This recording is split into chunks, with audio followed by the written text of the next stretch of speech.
This is the Political Spotlight.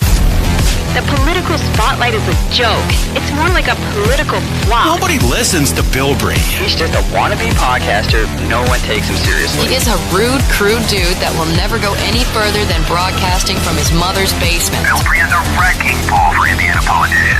Grab another box of Twinkies and generic cola, Bilbrey, And get back to your microphone and your audience of nobodies. The Political Spotlight is a joke.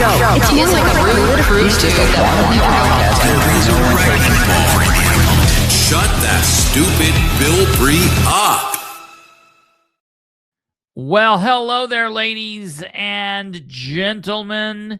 Jack the Libertarian says this better be a good show.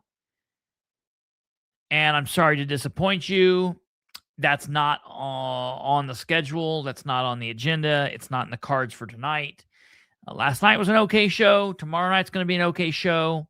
Tonight is not going to be a good show. No, I'm lying. Tonight is going to be a fantastic show. It's going to be wonderful. It's going to be filled with explosives and I was going to say explosive diarrhea.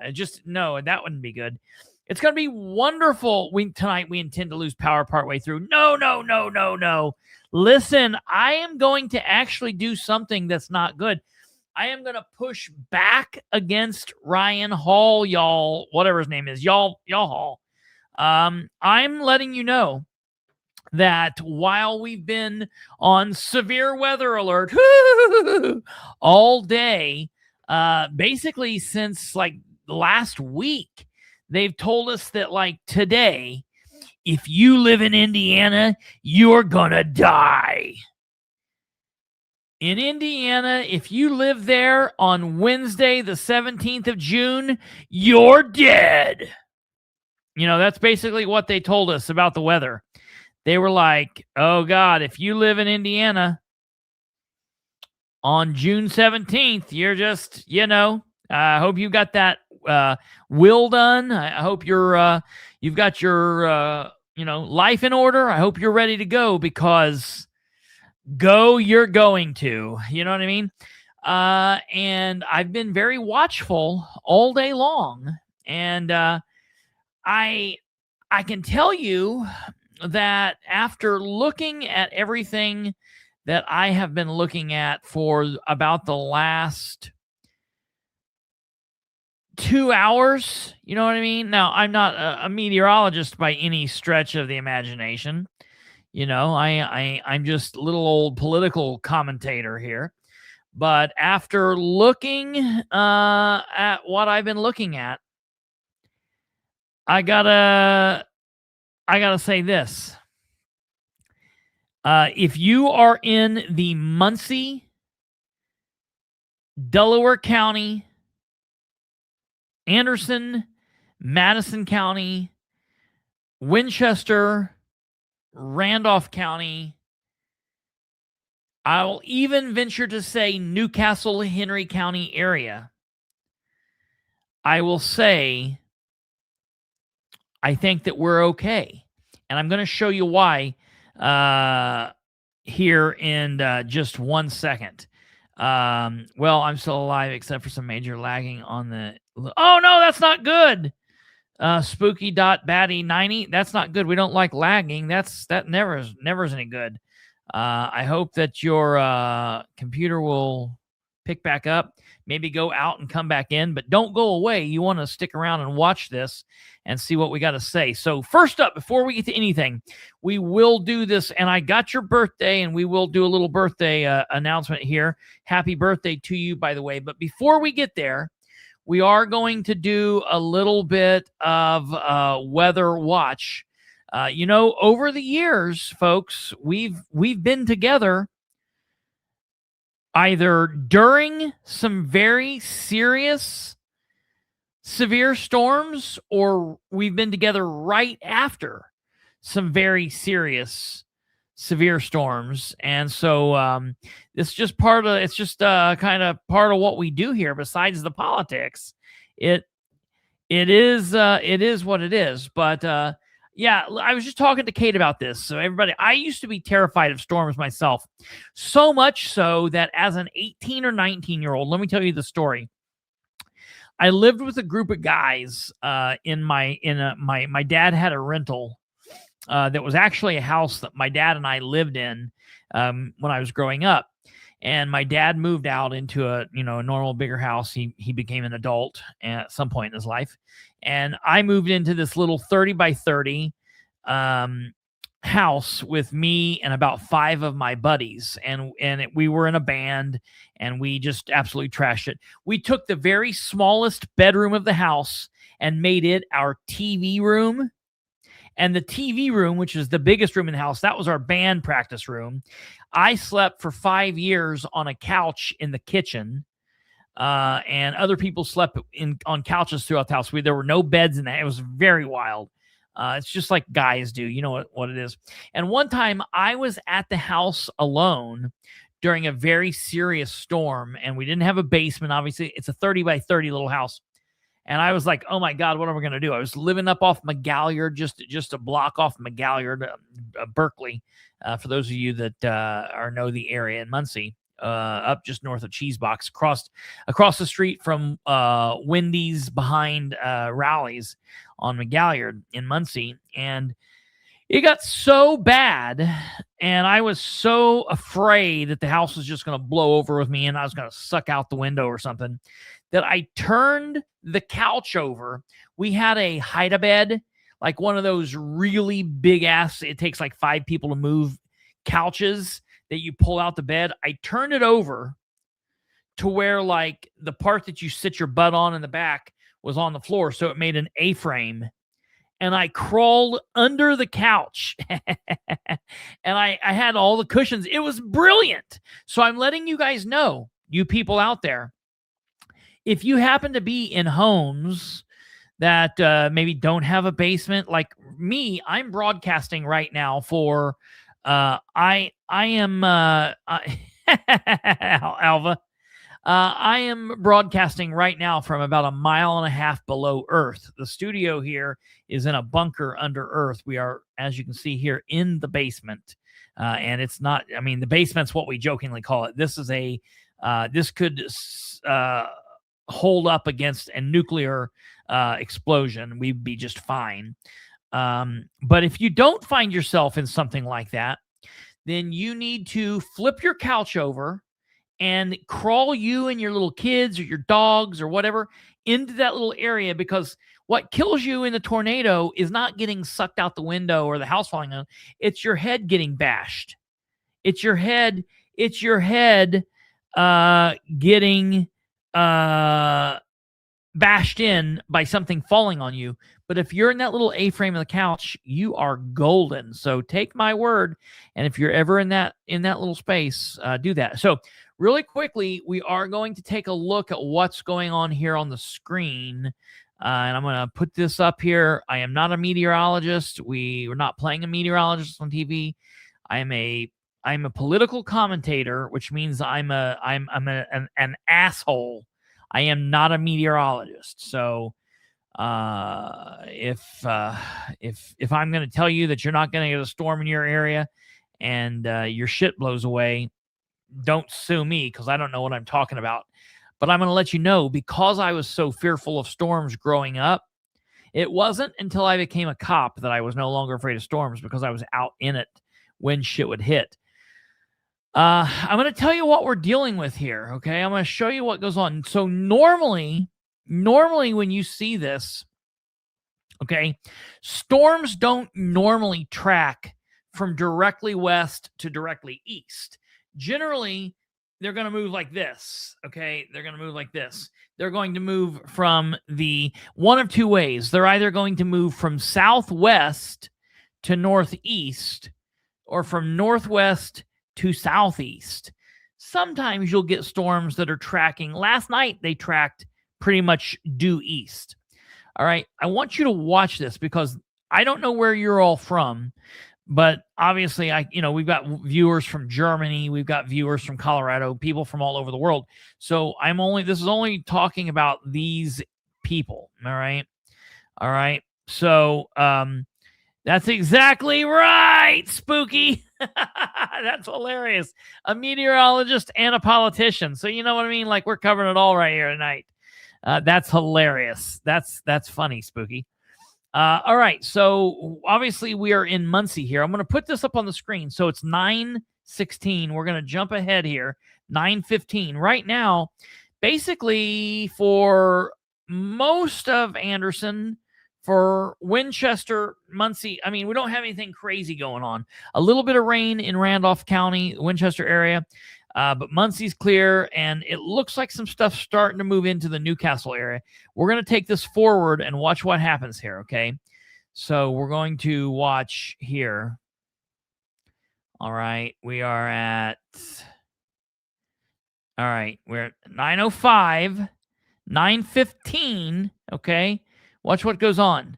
9:20, 9:30. All right, we're going to have this little storm that's going to march through the Newcastle, Muncie, Winchester area about 9:45. So in about 30 minutes, we're going to have this little storm march through. But man, by 10:30, that's going to be leaving basically all of our area. All right, now I'm going to back out from here. At this point, everything is going to basically be under 70. Everything is going to be under, along I-70 or under. And I actually was communicating.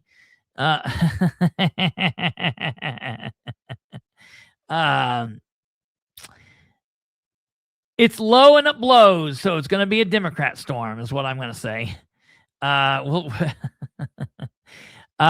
This is, in my opinion, after about the 9:30, about a 20-minute window around 9:30, between 9:30 and 10:15, we're going to be done basically in Madison County, Delaware County, Randolph County, Henry County, definitely higher than us. So, look, I think we're good to go. I don't know where everybody's watching from, but that's what it is. We will continue watching that. I've got Ryan Hall, y'all, pulled up, and we have this map pulled up. We'll continue watching this, but we are going to get on to the politics at hand. We have a couple of important topics that we're going to be covering tonight, and I think it's important that we cover these specific things. Okay, before we do that, though, as normal, we do have a birthday. In the house. We've got one of our longtime viewers who is here having a birthday. And I think you've just recently changed your name. It used to be, I want to meet Kid Rock. And now I think it's, what is your name now? Your name is now, Where is Kid Rock? Is that what it is? Or where are you at, Rock, or something like that? Well, anyways, it's that person's birthday. I know who that person is in real life. I'm not going to out that person, but we are going to do our regular birthday deal around here for that person. Anytime somebody has a birthday here, instead of singing happy birthday or doing some other really crazy, embarrassing something, we do this instead because this is much, much better. Ladies and gentlemen, happy birthday to the person whose birthday it is. Here we go.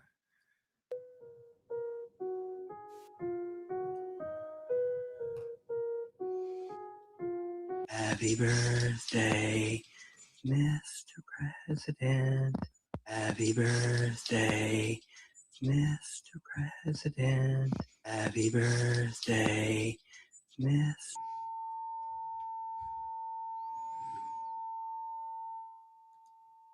All right, that was it, ladies and gentlemen. Like I said, we don't do any of that happy birthday embarrassing crap. We like to really get at it and do what's normal and wish people a happy birthday here. So that's that. So now, ladies and gentlemen, without further ado, we're going to get, this is what I'm here for. That's what I love. We like to do the normal stuff and be real serious. We're going to talk about some really serious stuff tonight. So when we can be a little goofy and be nonsensical, we like to do it. Oh, Lenny, happy birthday to Lenny. It's not his birthday, but he is probably the furthest viewer away, so he gets a happy birthday tonight too. Lenny is watching all the way from, what is it? Grangemouth, Scotland? Did I say that right, Lenny? Is that where you're watching from? Is that where you're from? Did I get it? Grangemouth, Scotland? Is that where you're from? Let me know. And if you're like, what? How do you know that? I can't tell you, but I know everything about all of you. So I can see you through your TVs and your phones and all of that other stuff. Hey, tonight's, correct. Tonight's episode, you never know how many Wayne's World quotes you use on a regular basis until you watch the movie. Aha, I know! No kidding, right? Right? I tell you, people of a certain age, we're great. It's wonderful and lovely. Tonight's episode is called The Vulture Eats the Turtle. The Vulture Eats the Turtle. And I'll tell you why we called it that. We had a situation out here at Mud Creek Studio where I literally found a turtle that was about 80 pounds, an 80-pound snapping turtle. And we had a very crazy situation with this turtle.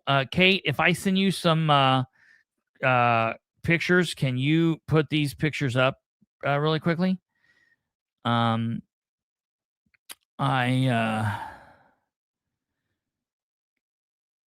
I want to make sure that people are aware. Now, okay, so I gotta say, so I sent you like 3, and then I sent you 1, 2, 3.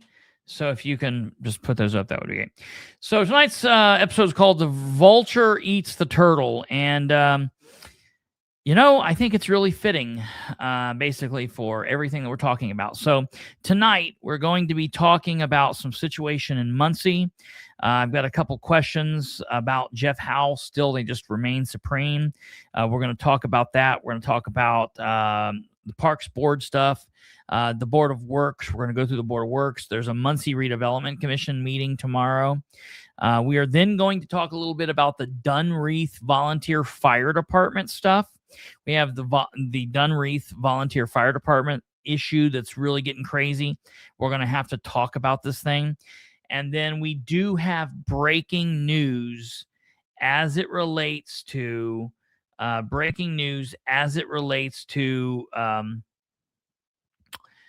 the unfortunately sad, heartbreaking story of the 11-year-old who unfortunately passed away after being left in her father's truck back on August 14th of 2025 after school. It was very, very, very unfortunate. Thank you, Kate. Very unfortunate. So we're going to talk about that. Now, I am going to go out of order. We're going to talk about the news, the breaking news about the 11-year-old first, because I know that there are a lot of people that are waiting to hear about that, and they want to hear about that, and maybe they care about Muncie, maybe they care about Dunreith, but they probably don't. So we're going to let them hear about this breaking news, and then we'll get on to the political part. So that's what we're going to do here, and it's that. Now, before we get there, I do want to show you very, very wild. So here's the turtle that we found. Okay. Found this guy. And this dude was wild. Okay.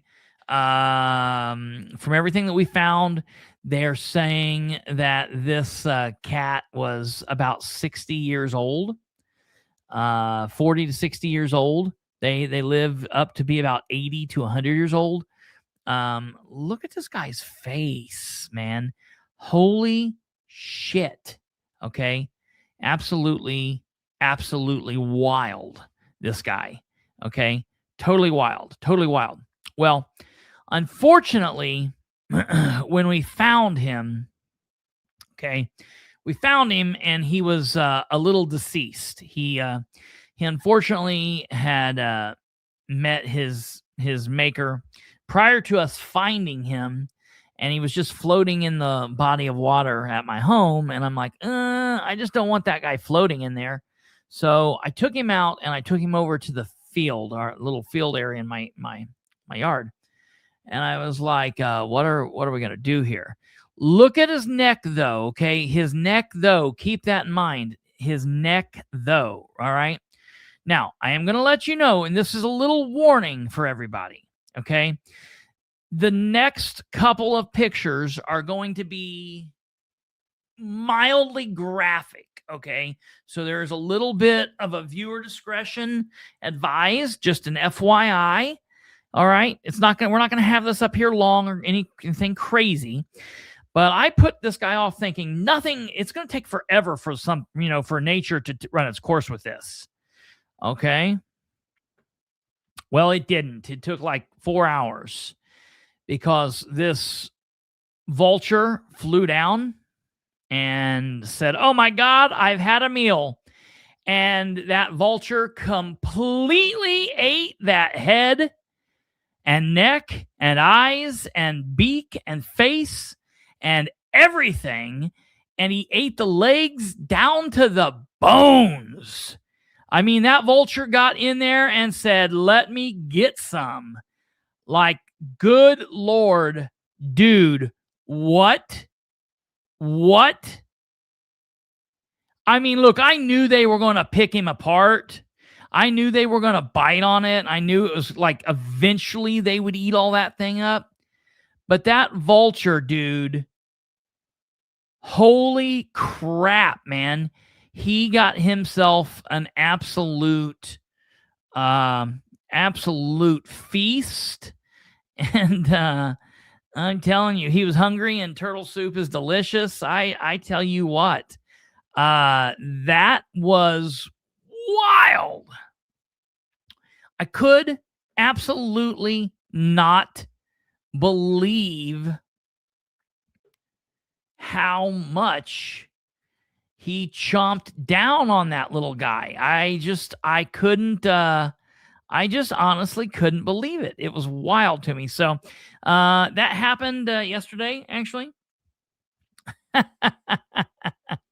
I thought, man, that's a perfect title for tonight's episode. So that's where we went with it, and it fits everything we're doing. So without further ado, hey, before we get into it, if you would, please do me a favor and smash that like button. Do all of that stuff. Thank you, Kate. I didn't think you were on it. It was my fault, because normally we do it earlier.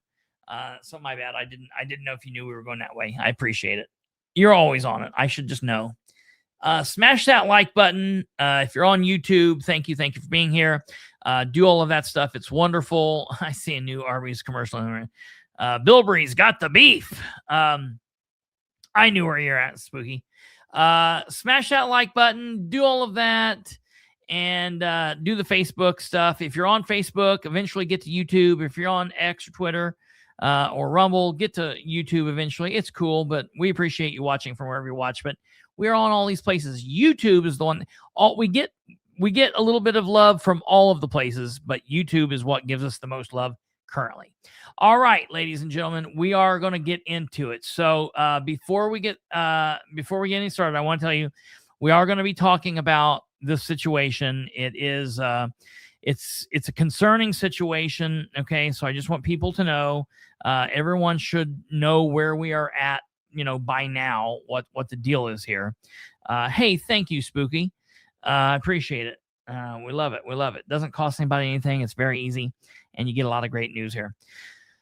even though we're not journalists, political commentary. That's the word of the day. All right. So I just want to let everybody know we're going to be talking about a emotional topic. And so it is what it is. So the big breaking news of the day is while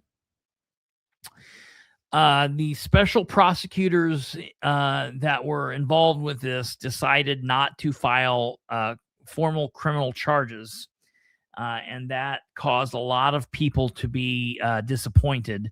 And if you are interested in hearing my limited opinion and my limited thoughts on this case, you can go back and listen to our, we've got 2 shows so far where we've talked about this.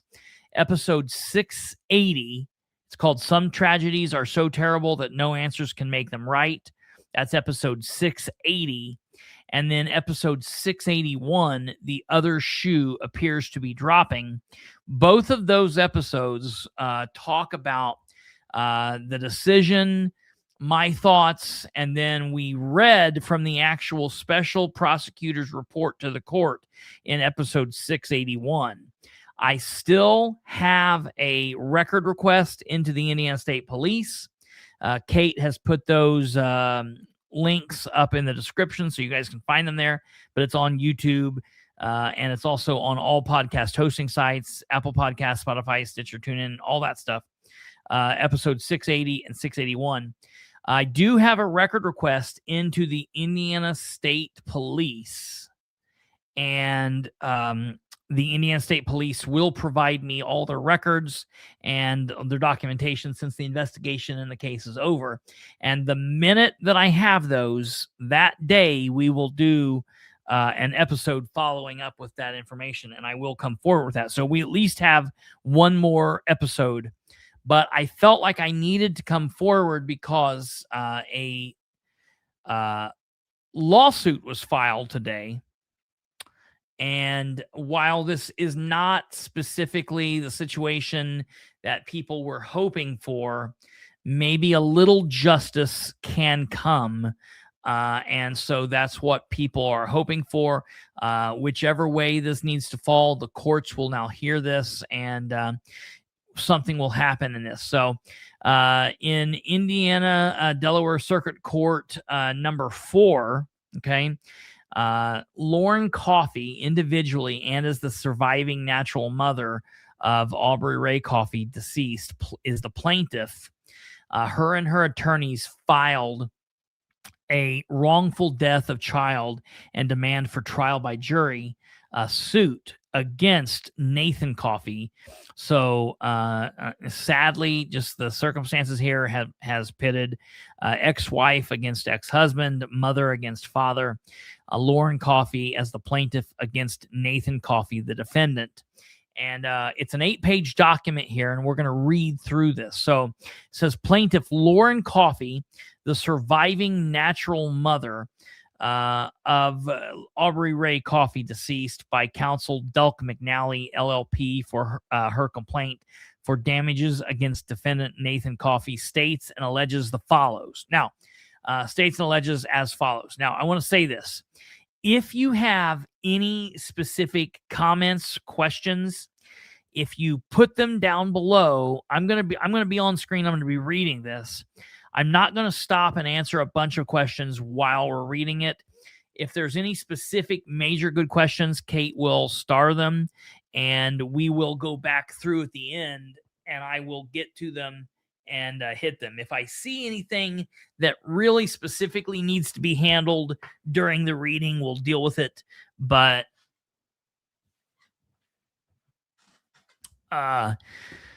we'll go from there. So just if you have questions, you have comments, leave them below, and we'll try to get to them. I am not an attorney. I'm not trying to be an attorney. We're just going to read through this document. I'll give you my thoughts and expertise on this the most I have it, just being in the positions that I've been in my life. So, okay, she says as follows: parties, jurisdictions, and venue. Plaintiff Lauren Coffey is, and at all relevant times, was the natural mother of the decedent and is a resident of Delaware County, Indiana. Defendant Nathan Coffey is, and at all relevant times, was the natural father of the decedent and is a resident of Delaware County, Indiana. The decedent was born on July 23rd, 2015, and died on August 14th, 2025, at the age of 10. At the time of her death, Aubrey was unmarried and had no dependents, and was therefore a child within the meaning of Indiana Child Wrongful Death Statute, Indiana Code 342321B. Lauren and Nathan are the only two surviving parents of the decedent. The action is brought by plaintiff Lauren Coffey pursuant to Indiana Code 342321C1, which authorizes either parent of the deceased child to maintain an action against the person whose wrongful act or admission caused the child's death by naming the other parent as a co-defendant to answer as to his or her interest. Nathan Coffey is named as both the defendant whose wrongful acts and omissions caused the death, and to the extent he exerts any beneficial interest in any recovery, as the parent who must answer to that interest.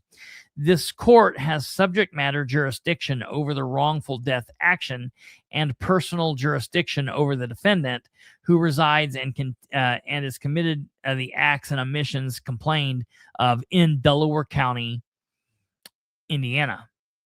Venue is proper in Delaware County, Indiana, under Indiana Trial Rule 75 because the defendant resides in this county and because the acts, omissions, and death give rise to this action occurred in this county. All conditions precedent to this action have been satisfied. The complaint is filed within 2 years of the date of Aubrey's death, as required by Indiana law. General facts and allegations, factual allegations. At the time of her death, the defendant suffered from Rett syndrome, a severe neurodevelopmental disorder. As a result, the child was nonverbal and unable to communicate in the ordinary manner, walked unsteadily, and had little to no dexterity or use of her hands, and received much of her nutrition through surgically placed gastrostomy feeding tube, G-tube.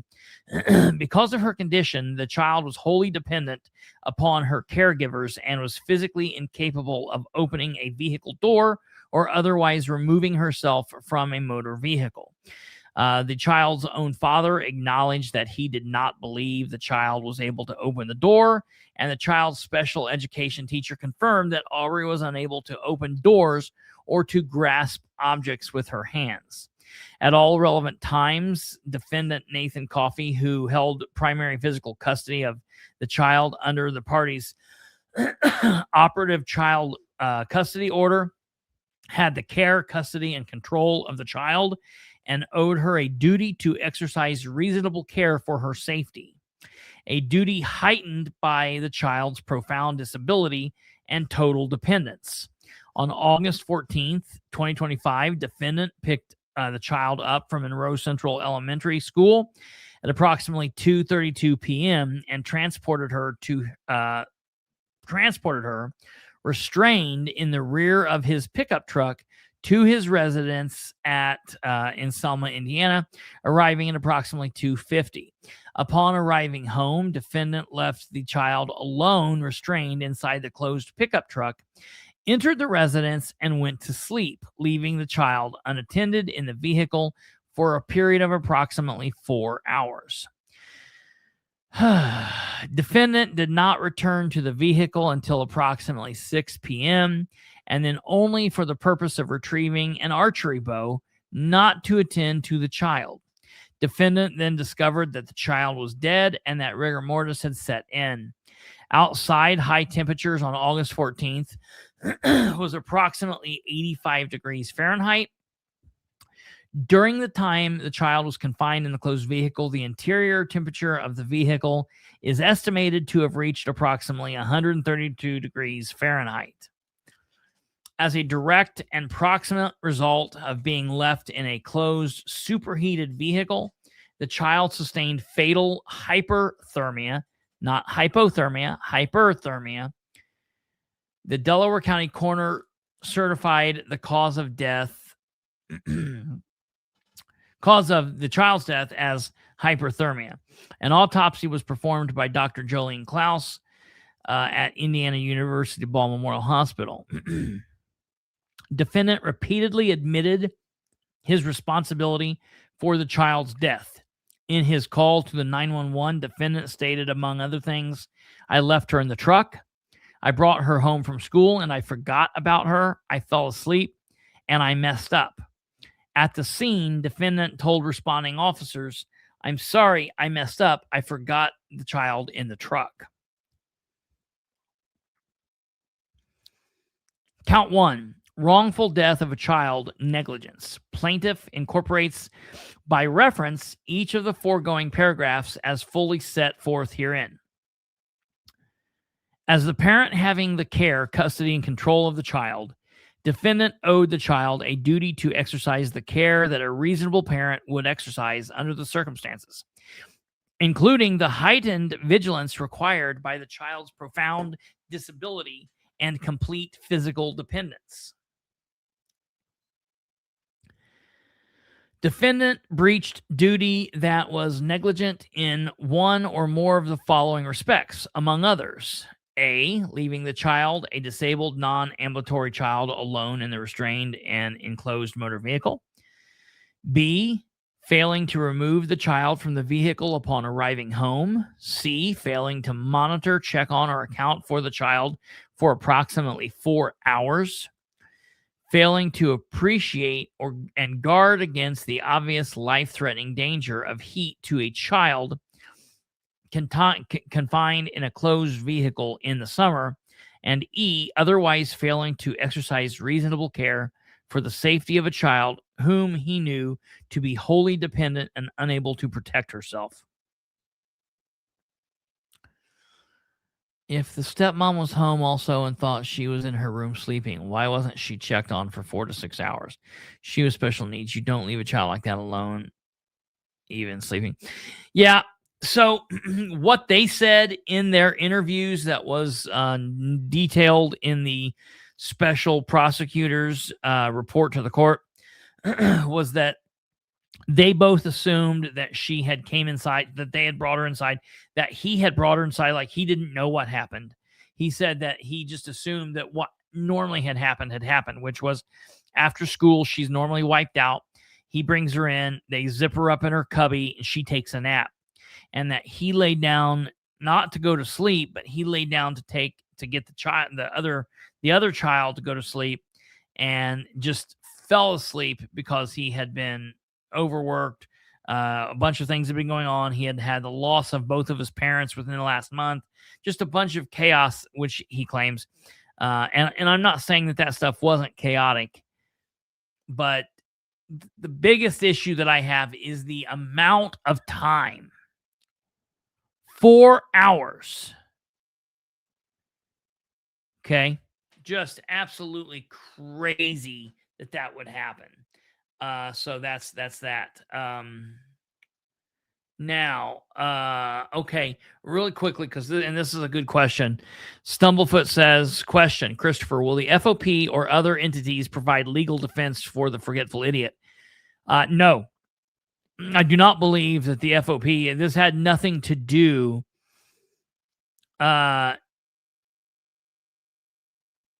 he had nothing to do with his actions as a police officer.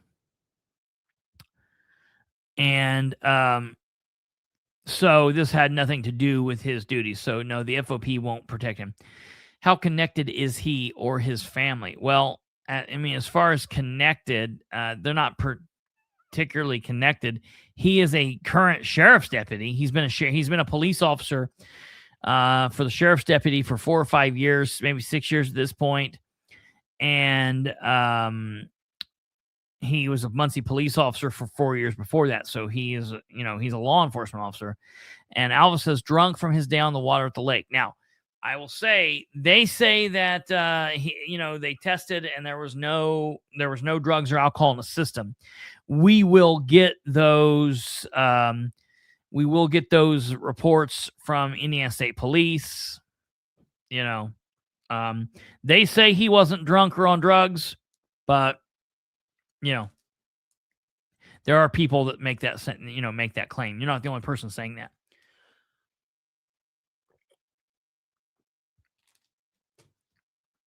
Okay, moving on.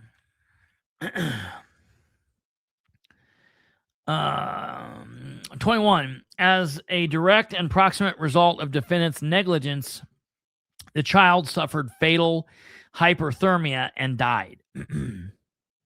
As a direct and proximate result of the defendant's negligence and the child's death, plaintiff has sustained and will continue to sustain damages recoverable under Indiana Code 3432 or 2321F,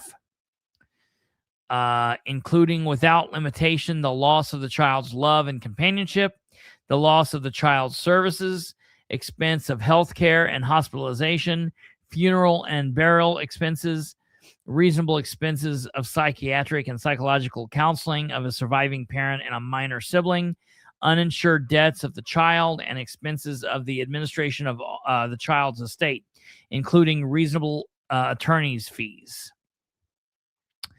And now, Spooky Betty says, Delaware County likes to fudge paperwork. I will tell you that, number one, Delaware County was not involved in the investigation in any way. The Indiana State Police did the investigation. And I'm not saying that makes it any better one way or another. But we will see. We'll see what happens there. So I don't know. All right, moving on here. Count 2, wrongful death of child, reckless and intentional felonious neglect of a dependent. The plaintiff incorporates by reference each of the foregoing paragraphs as if fully set forth herein and pleads this count in the alternative to count 1. At all relevant times, the defendant had care of the child. Defendant was less than 14 years of age. And the person with a mental and physical disability within the meaning of Indiana Code 354614.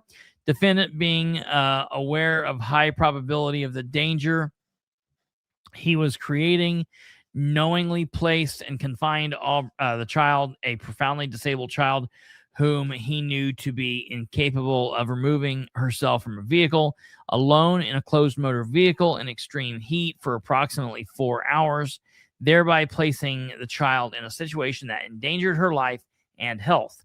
The defendant's conduct constituted reckless and intentional conduct and felonious neglect of a dependent under Indiana Code 354614 that resulted in the death of a dependent who was less than 14 years of age and who had a mental and physical disability.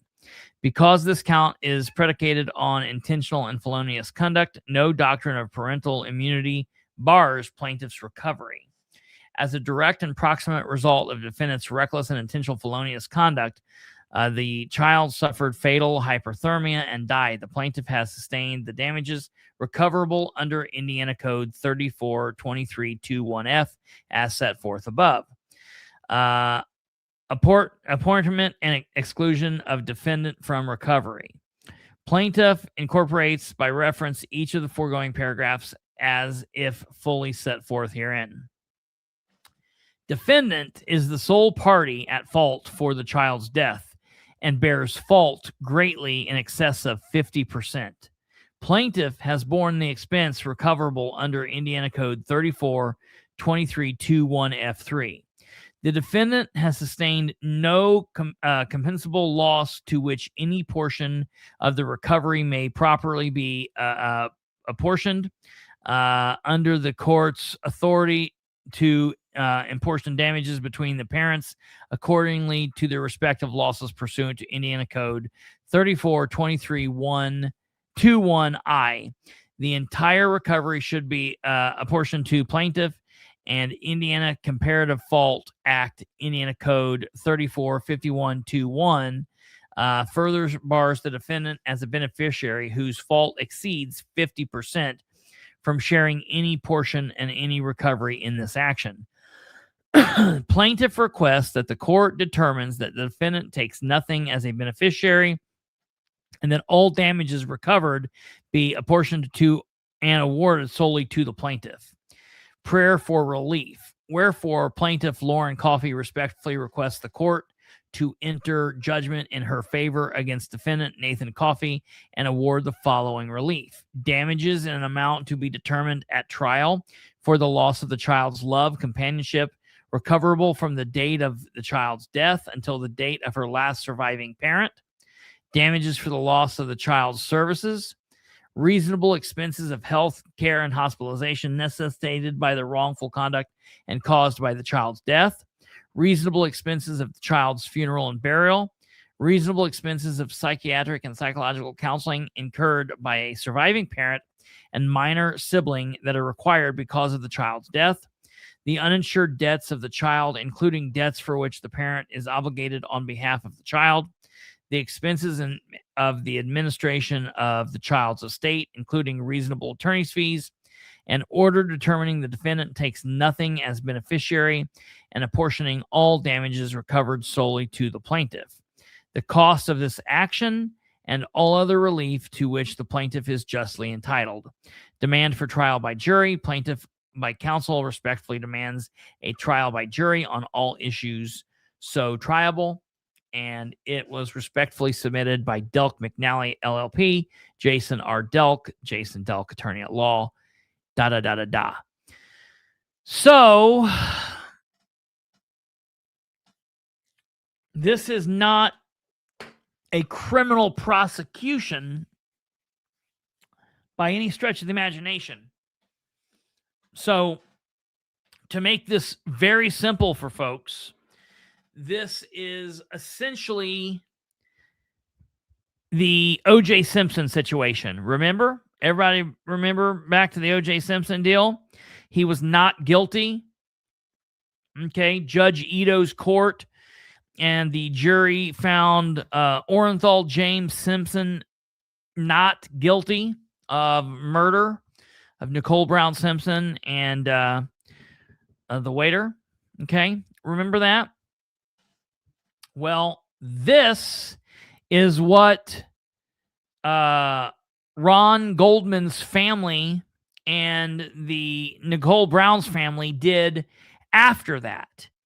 They went back and they sued OJ for a wrongful death filing, and they won.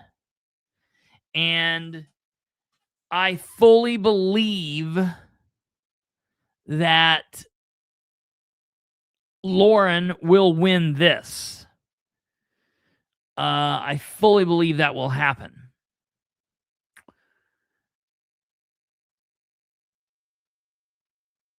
That'll make all of you feel better. Might make me feel better. Might make all of us feel better. It's not going to do anything for Lauren. It's certainly not going to do anything for Nathan. It's not going to bring the child back. And my question is, what's she going to win? I mean, like the situation with OJ, there was a lot of money there to win. No, money's not the issue specifically here. And for I don't know Lauren, but I'm going to tell you, you could give her $30 million, and that might make her comfortable, but her daughter's still dead. And that's horrible. So I'm in favor of this because I'm in favor of some punishment being leveled against him, levied out. I'm happy for there being some way that Lauren can fight for her daughter and for the justice for her daughter.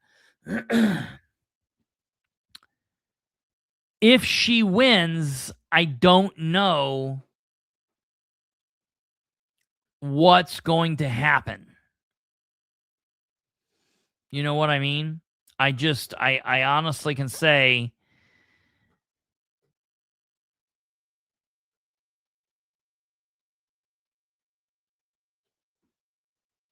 I don't know. You know what I mean? It really sucks. I hate this. It's a horrible loss all the way around. The other thing is, this is going to drag out a long time. I mean, something crazy could happen, I guess, but I just don't see that happening. I totally believe that this will take years. I could see this taking 2, 3, 4 years, maybe on the low end, 5 or 6 years, 8 years on the high end.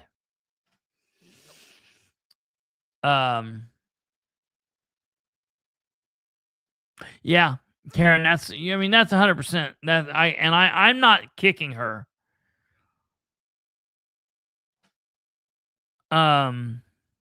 Is there any gossip of? Are you talking about the mother in this situation, Lenny?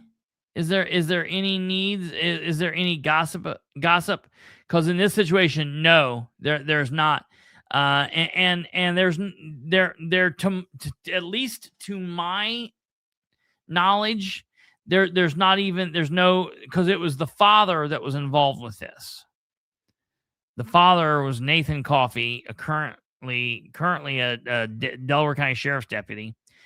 And I'm not hearing that anybody had issue. Now, I will tell you that in the months leading up to this, there was issue because the child had lost weight. And so they were going in and they were having to go like weekly to weigh her to make sure that they were getting her weight up. And I will tell you that anybody that's been in the first responder field, anyone that's ever been in and around childcare, CPS, family situation like that, law enforcement, EMS, medical, there's a common saying, and that is if a patient has a feeding tube and the patient with the feeding tube is losing weight, it's the caregiver's fault. Solely. I mean, now there might be a situation where there's an underlying thing where, someone's got cancer or something, but if there's not an underlying issue where the person is sick and the patient is losing weight, what's going on here? They said that she lost a lot of weight over the summer. Well, the kid wasn't running and playing and out, burning a bunch of energy. She didn't do that. So I didn't like hearing that she lost a bunch of weight. I have got a theory, and I'm going to very carefully weave myself through that theory, but I'm not going to do it until I have the Indiana State Police paperwork. I have a theory in mind, and it's not going to make people happy. It's bad towards the deputy and the new wife. I'll put it to you that way. But I'm going to weave my way through it very carefully. But I'm going to wait until I have the records to do that. So, this was filed. Delk McNally is a very good law firm. Jason Delk is a very good attorney. His attorney is, or her attorney, Lauren Coffey's attorney, the mother, we'll say it that way. The mother, Lauren Coffey, her attorney is Jason Delk and his law firm. The father's attorney is Brandon Murphy. So this is going to be really wild to watch all of this happen because I like and respect both of those attorneys. I like and respect both of them. It's going to be very interesting to watch this. I wish like hell that this did not happen and we weren't watching this. And I don't mean interesting in like, ooh, like, I don't mean that at all. It's going to be, from a legal point of view, it's going to be interesting to watch this play out. So we will watch it. We will cover it anytime there's pertinent information relating to this. I will bring that forward to you guys. When we get the records from the Indiana State Police, I will bring that forward. Of course, I requested that. It's been a little over a week ago. I requested it, and they said that they would have it to us within 90 days. For anybody that wants to see all of this, I will post this on social media so you guys can see this. So you don't have to start inundating me saying, hey, send that to me, send that to me. I will share this on social media. Bocephus just said our power went out. You don't got to tell us, like, you don't got to like dox yourself, but what part of where are you coming from? Let me look on the map here. Hey. And I know why the ads are happening. That's my fault. I will take care of that. I know why that's happening. And I also saw, Jeremy Godsey, that you're trying to get a hold of me.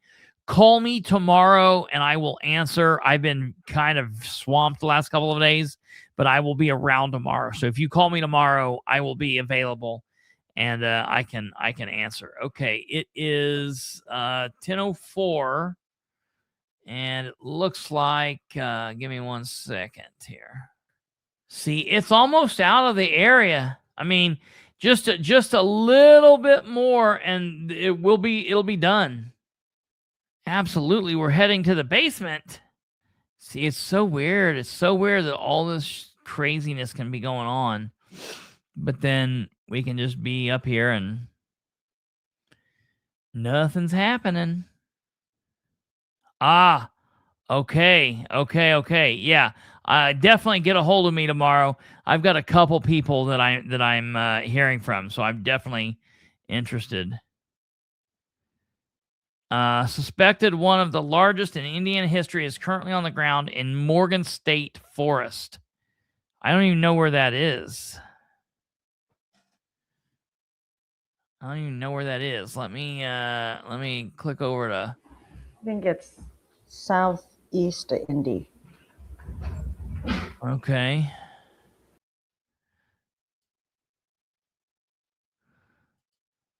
See, one of the things Ryan Hall, every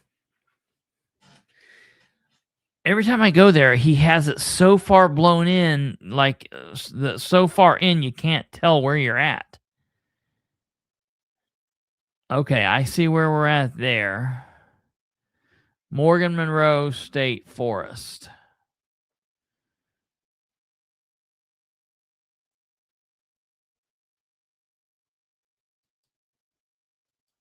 Interesting. Well, we will keep an eye out. As far as everything I'm seeing here, man, I mean, by 10:20, by 10:25, we're all good. Newcastle might get a little bit of a bang up about 10:40, but then after that, we're good to go. I'll put this up here on the screen here really quickly to let everybody see towards Gaston. Man, that's crazy. Watching the weather alert. So look, we're going to bring this in. Okay. Right here's Muncie, Madison County, and it's 10:10 right now. And this is currently what's on the map for 10:10. I mean, basically nothing. They've got this little bit of a squall line right here from Carmel down past Lawrence, stretching almost to Greenfield. But then as we watch that go through, looks like it weakens a bit, goes through Newcastle, and it's done. I mean, by 11 o'clock, it's over, so I hate everything that's going on down south for everybody, and they're really getting pounded. And our thoughts and prayers are with all of these people. I mean, this is horrible. I hate that for all of them. But yeah, right here, whatever this is right here, this is no good. You don't want to see this. Right there is probably where that tornado is.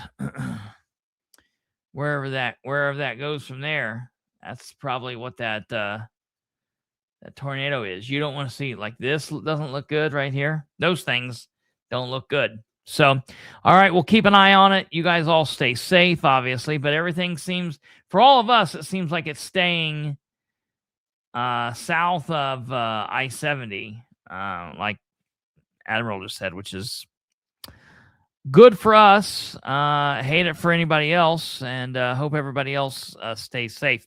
Okay, so we did the situation with the breaking news relating to the death of Nathan Coffey's daughter and the wrongful death suit. We will continue following that and see what goes on. Where's Bloomfield? So it's south of university is there? What is? What university is there? Okay. What university? Yeah. I don't think any universities in Bloomfield. Bloomington is IU. Oh, Bloomington. Okay. See, Bloomington's IU. I'm not an Indiana girl. Yeah. I was like, what the hell? I thought you said Witt University. Witt University is there. I was like, what the hell is Witt University? Bloomfield looks to be about 45 to 50 minutes south west of Bloomington. So that's what that is. That's where that's at. So okay, we'll continue watching this. I think that we're good. We'll see what happens. Isn't that where Bean Blossom goes down? Yeah, maybe. So, all right, ladies and gentlemen, we're going to take a real quick break. And when we come back, we'll be oh, wait, hold on. Before we do that. Okay. I saw Jeremy Godsey said, I've been trying to get a hold of you. Oh yeah. And there are only 2 career paths. I love that. That's amazing. Only 2 career paths where you can be wrong 90% of the time and people still listen. Anybody have any guesses? That's absolutely amazing. I love that. So, okay, we're going to take a quick break. When we get back, we're going to be taking a look at the situation in Muncie and talking about all of the nonsense still going on here. Ladies and gentlemen, this is the Political Spotlight. We'll be right back. All right, ladies and gentlemen, we are back. See how that goes. And now the people who watch tomorrow, they won't have known all this nonsense. So we are now talking about the city of Muncie, and there's still a lot of questions going on here. I cannot believe we still have the same nonsense happening. More Howe questions. I cannot believe it. So my main issue is last night we had the park board meeting. Okay. Now, for those of you that have been here and you've been watching, you are all aware that since the start of June, Jeff Howe has been the quote-unquote acting executive, the acting mayor of Muncie, and he's been in that position since the beginning of June because Muncie Mayor Dan Ridenour is having a medical situation. He's had surgery. Apparently the surgery went well, and he is now recuperating from that. But he's going to be down for a period of time, 6 to 8 weeks or longer, maybe as much as 6 months. We don't know what's happening really. And they have installed this acting mayor for this indefinite unknown time, maybe up to 6 months, because Ridenour is getting better, getting healthy. that being said, there's a bunch of questions that remain, and I have a serious issue with these questions because, as we all know, okay, and I'm gonna pull this up here and let you guys see this. We've all seen this before. This is something that we've all went through. We went through this multiple times now. All right, but we're gonna go through it again because I feel like we've got to. It absolutely kills me. All right, here is the personal services contract addendum. Okay, this addendum is made on this 21st day of May. So May 21st, 2026, by and between the city of Muncie and Jeff Howe. Okay.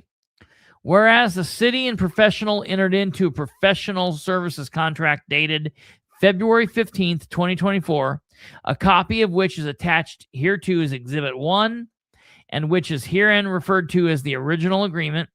And whereas the city and Howe desire to further expand the scope of services set forth in the original agreement and provide supplemental compensation directly related to the expanded scope of services.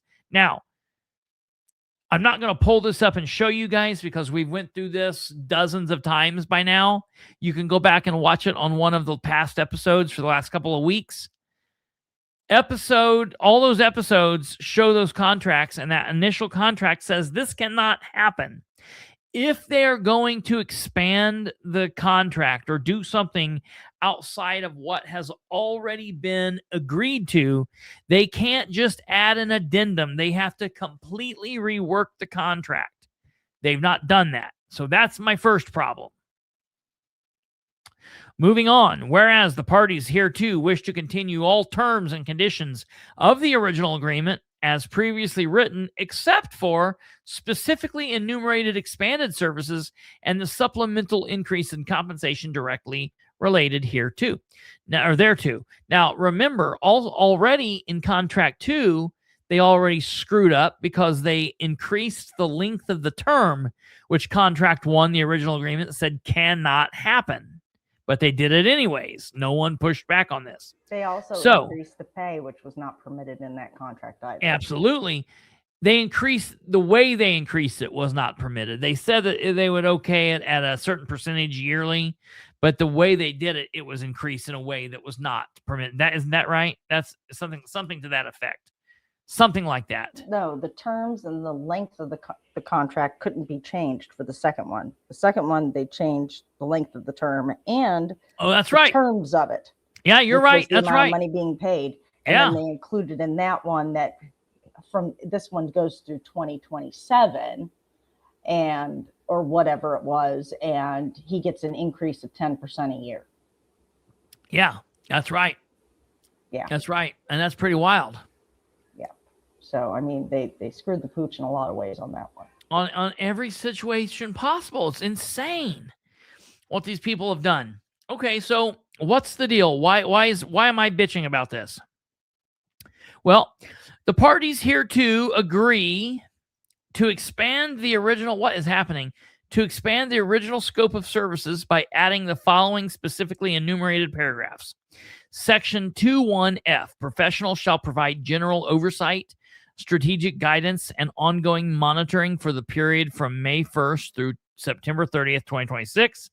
I don't understand why this says May 1st because they agreed to this on May 21st. So really this should have said from May 22nd, but whatever. Okay.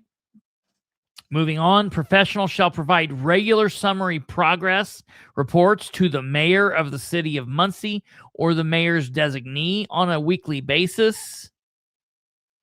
Wait a minute. So he's going to be talking to himself? We'll talk about that here in a minute. Professionals shall provide monthly status advisory regarding TUI pools operations to the City of Muncie's Parks and Recreation Board during the months of June, July, August, September 2026. Professional is expected to devote a minimum of 10 hours per month each month from May through September 2026 in the performance of duties related to TUI pool. The parties hereto agree the professional will be compensated for performing the specific enumerated duties set forth herein as follows. For services provided by professional pursuant to section 2.1.f,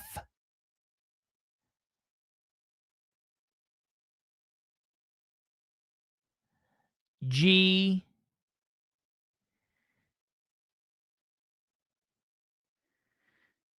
H, and I, professional shall be compensated at a rate of 100 per hour. Okay.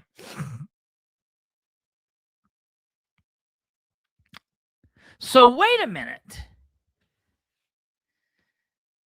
That extra 1,000 would just be for the 10 hours in D, but he could also be getting more in the next few months, also because of A, B, and C too. Just because he received the amount that he received last month doesn't mean he might not receive more in July and, in whenever. So we're going to really have to watch that. And with Howe, it's really interesting. When he's reporting to himself, yeah, you know how much he likes to talk. Yeah. Yep. So, I mean, those will be hours. I can't wait. Him reporting to himself. Yeah, right. Stumbling around. It's going to be absolutely amazing. I wish they would record it. I'm going to see if I can send a message to the communications director and find out if she can start recording that and putting it forward. Okay, so there they signed that. Well, I tuned in last night fully expecting that we're going to get to see him on the Parks Board, and he wasn't there. I tuned in today to the Board of Works meeting fully expecting to see him there because there were items on the agenda pertaining to Tui Pool, but he wasn't there. So now that's 2 meetings dealing with 2 specific items that are on his new contract that he was not involved in. Okay. So I sent the following email, and I sent it to Jeff Howe. I gave him no title, to Communications Director Amber Green, and to Mayor Dan Ridenauer. And then I sent this to Amber, Dan, Shireen, Jeff, and all of the council. And I said, as you should all be aware, and if you're not, you can refresh your memories from the chat attachment below. The most recent contract between the City of Muncie and Jeff Howe, signed on May 21st, 2026, expand Howe's duties from the original scope of services, being the director of the Muncie Redevelopment Commission, to include the following. A, Section 2.1F, professional shall provide general oversight, strategic guidance, and ongoing monitoring for the period of May 1st through September 30th, 2026. B, professional shall provide regular summary progress reports to the mayor of the City of Muncie or the mayor's designee on a weekly basis. C, Section C, professional shall provide monthly status advisories regarding Tui Pool's operations to the Park Board during the months of June, July, August, September 2026. And D, the professional is expected to devote a minimum of 10 hours per month from May through September 2026 to performing duties related to Tui Pool. My questions are as follows. First, what general oversight, strategic guidance, and ongoing monitoring from May 1st through September 30th, 2026 is Howe doing? Can we name those things? I'm interested. Can we name them? And since his contract was signed on May 21st, surely Howe wasn't doing any of that before May 1st or before May 21st, as the document suggests. Second, the contract says Howe shall provide a regularly weekly progress report to the mayor or the mayor's designee. Since in a very conflicty and incestuous manner, Howe is both the professional and the mayor's designee, who's he reporting weekly to? Is he talking to himself in the mirror? I literally sent that kind of really shitty question, hoping that they'll respond. They're not going to respond to any of this. Third, interestingly, the contract says Howe shall, not he might. It says he shall provide. Wait, is shall is shall means must. Must. Shall means must. Yeah, that's right.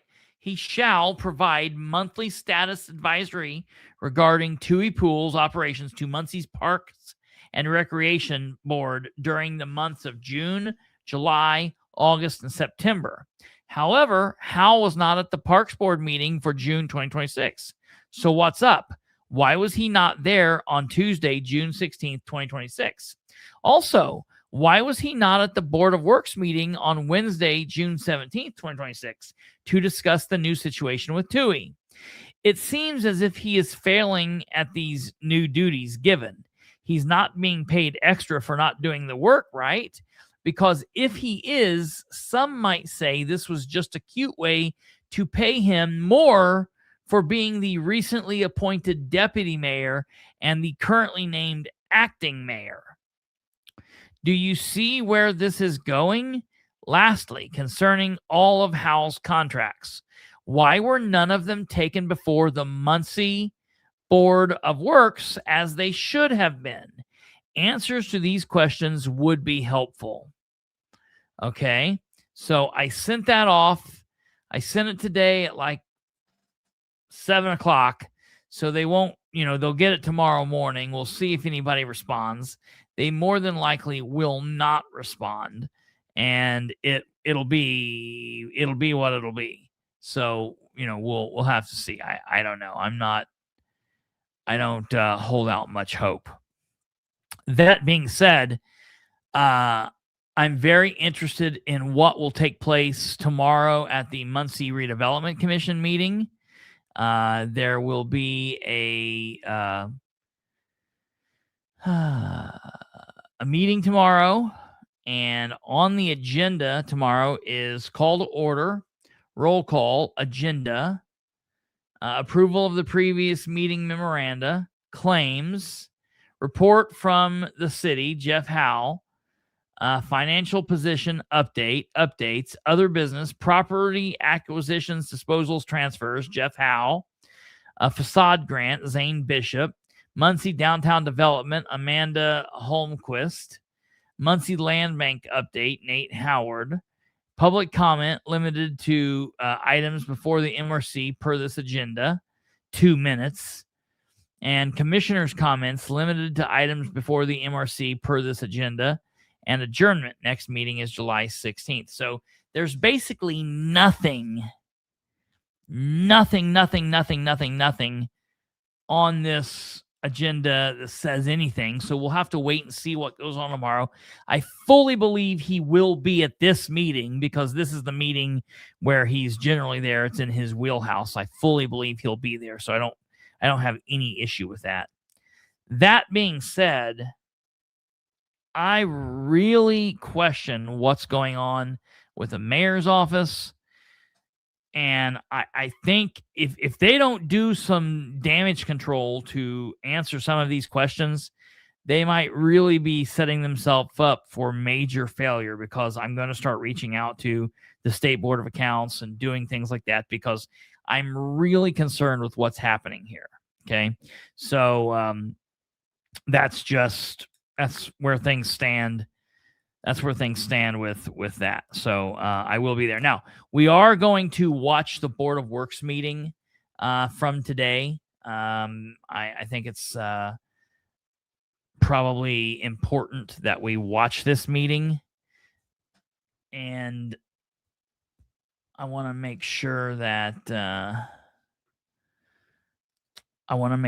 you guys have seen this. In case you have not watched this, I definitely want to let you guys see this. It was a little bit longer. I saw that, Alva, and I know that you tried calling me. I was dealing with my grandparents today. I know you've got some questions. I don't know if you'll be awake. We're not going to be on. We're going to be done here real soon. I don't know if you'll be awake. You can call me after the show if you want, or I can call you, whatever. But I do want to hear what you got to say, and I do want to hear what your concerns were about. So we can definitely touch base. I've got no problem with that. But all right, so I want to listen to this. Okay. Good morning, everyone, and welcome to the June 17th meeting here of the Muncie Board of Works and Safety. If you would like to stand up, please, we ask you to for the Pledge of Allegiance. I pledge allegiance to the flag of the United States of America and to the republic for which it stands, one nation, under God, indivisible, with liberty and justice for all. So let me explain to you how these contracts work. That's a very good question. That's a very, very good question. Who drew up these contracts for Jeff Howe? As far as I'm concerned, I don't think anybody did. I think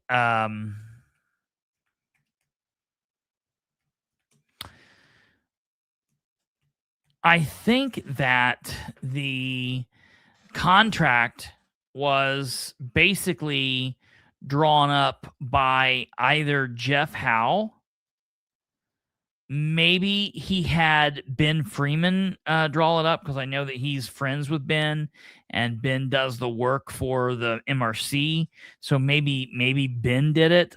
Other than that, I don't know.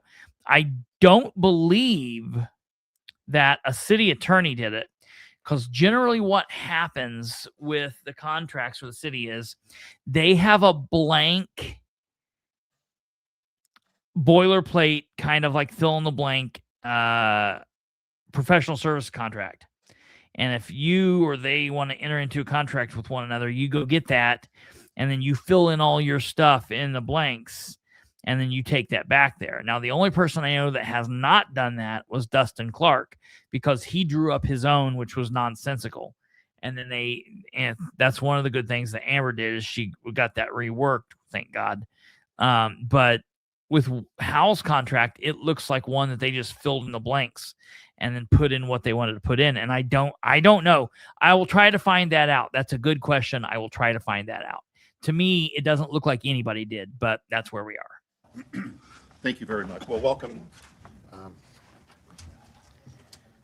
Just have one comment before we start. Make sure today you're weather aware. A lot of stuff is being posted, and it's always good to be safe and sorry. So anyway, roll call, please. Ted Baker. Present. Present. Alan Wesley. Present. We've been given the June 10th meeting minutes. If we could have a motion to approve. I move approval of the June 10th minutes as presented. Second. Okay, any comments or questions? Okay, all those in favor signify by saying aye. Aye. All opposed? Motion carried. Thank you very much. We've been given the register of claims by City Controller Craig Wright. Good morning, Craig. Morning. I sent out the claims yesterday afternoon with quite a number of explanations on there. So, and I'll just open it up to any questions you might have on any of the claims submitted. Alan? I do not have any questions. Hello. Thank you. And I do not either. Again, well done. Documentation is great. So that's what we like to see. Yeah, we did have some bond payments that are coming up. That do we have a motion to approve? I move approval of the claims in the amount of $1,456,660. Get out of here, Lenny. Okay, do we have a second? I hate that flag crap. What are you talking about? Any comments or questions? Okay, having done, all those in favor signify by saying aye. Aye. All opposed? Thank you, Craig. Thank you. Appreciate it. New business, we have an application for street closure for the Muncie Action Plan and the Old West End Neighborhood Association. Sounds Yeah, like some Stumblefoot. fun's gonna happen. It is. Good morning. I'm Heather Williams and Krista Flynn on behalf of the Muncie Action Plan. We are co-hosting an event with That's right, brother. Old West End, You are right. Office of Community Engagement, Muncie Arts and Cultural Council, Downtown Development. That is Muncie's first porch parties event. So we have all of the signatures that we need, and the street closure is going to be South Proud from 315 South Proud to West Charles, from West Charles from South Proud to South Mound, and then on South Mound from West Charles to West Howard. So it's kind of like it snakes through the neighborhood a bit. And the point is for people to start at the first band. It's like a 20-minute set, and they're all local. We tried to really focus on This bands is a that pretty live cool within the thing Old they're West doing End. here. And then they'll pick up their chair after that first band ends and move it down the street a bit. Yeah, and so it kind of just progresses down. And then we intentionally chose July 11th because that's the first day of the Cannon Commons Music Festival, so that then people can pick up their chairs and walk to Cannon Commons. Great. It's a progressive concert. Yes. Okay. Whose idea was this? How did you come up with this? Group effort, Okay. I would say. Yeah. Why? Did Fort Wayne do it? Someone. The other Pendleton has done this. There's been a couple communities around Muncie that have done this, but it really was birthed out of the Center Point Scholars Program. So we have a group of scholars that their entire focus was on community and connection, and one of those projects was to host a porch party. Bringing so many partners together to make this happen. Yeah. Not as only hard, but it works when it's good. So it's good when it works. Yes. Okay. Well, thank you. Do we have a motion to approve? I move approval of the application for street closure on July 11th. Yeah, second. Okay. And do we have any public comment or any questions? So well done. So Thank you. all those in favor, signify by saying aye. Aye. All opposed, motion carried. We'll have documents signed just after this. Okay, perfect. Thank It won't be long. We have a facility use agreement with Cardinal Community Swim Club. Here we go. Now listen to this. We have This is big. there. Jeff Howe should be presenting this, not Adam Leach. I don't understand this. Good morning, sir. Good morning, Adam Leach, city engineer. I am quasi-knowledgeable about this, so I will try to inform you as best I can. He's There has been an quasi-knowledgeable. ongoing agreement with Cardinal Swim Club to use the facilities basically prior to opening and occasionally after opening, with provisions that they provide a in-kind service. I believe it is for $27.50. Please don't quote me on that. It's somewhere in that general range. In previous years, they have painted the bottom of the pool, done cleaning, that sort of thing as in-kind service. If they provide no in-kind services, they would be required to basically just pay that as a facility use agreement. Like I said, this is an ongoing agreement that is our local swim club, so we try to support them. They don't cause any problems. They don't generate any trash. We don't have to really provide any additional services other than opening the pool. So that's kind of long and short of it. And we received signatures from Zach Anneker, who is the president of the Cardinal Swim Club, and also Jeff Howe, interim executive director for the city. So there are signatures there, approval. Okay, thank you, and I appreciate that. We've been given all this information, so that really helped a lot. And they are paying a facility rental. So yeah. Are you? Do we have a motion to approve? yeah, I move approval of the agreement with the Cardinal Community Swim Club. Is there a second? Second. Okay, and looks like we have a question here. Yeah, not a question, but a statement. Rick Answer, newsman, and author. We've got a lot of noise out there on how the city's running to you this year. They're doing it 4 days instead of at least 5 or 6. And now you're telling me that you're taking money from a private group to use that pool, and they give you in-kind services. I would suggest, as a lot of people have asked me or told me, that maybe if you're going to pay to play over here in a public facility, maybe they should help you keep it open for everybody. Thank you. Okay, all those in favor? No, I think it's the same color. I just think it's the lighting in there. The lighting in there is very piss poor. I think it's still brown. Of this agreement. And I appreciate what he had to say. And listen, he said his piece, and it's like the board, like Ted does not even give a shit what he's got to say. They don't care. They're not there. They just. I'm so disappointed in this. We do have several roofing contracts that we're going to deal with here from the Office of Community Development. And we'll just go through those one at a time. Okay. Nikki Adams, Community Development. We will start with, I'll try to go in the order on the agenda, the 509 South Elliott. We got 3 quotes on all of these from the same companies. So on this one, we got from A&S Roofing for $10,975. There's only ever 3 of them, Lenny. There's only 3 of them. So it's the best 2 out of 3. This is not the council. This is just the Board of Works.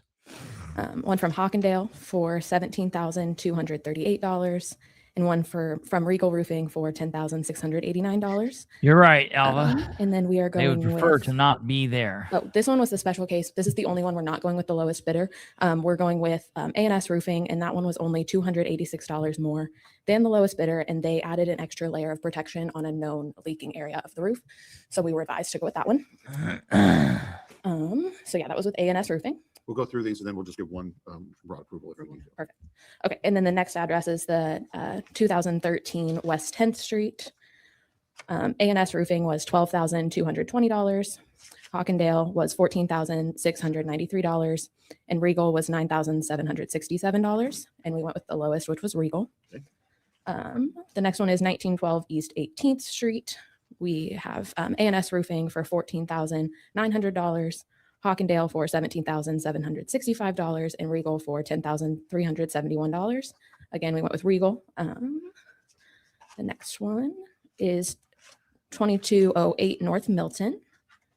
And then we have A&S at $11,750, Hawkindale at $20,138, and Regal at $9,946. Regal was the lowest on that one. The next one is 4801 West River Road. A&S was $10,250, Hawkindale $16,283, and Regal was $8,565. We went with Regal. And then the last one is 906 West 14th Street. And we have A&S at $8,900, Hawkindale at $15,638, and Regal at $10,245. And that one went to A&S. Went properly through the bid process. Yes, we have a roofing consultant that we work with for our homeowner rehab program now, and he went out with all of them and reviewed the properties and got the quotes from them. Well, thank you. Thank you very much. Do we have a motion to approve these roofing contracts as presented as well? I move approval of the contracts as presented. Second. Okay. Do we have any comments or questions? Okay.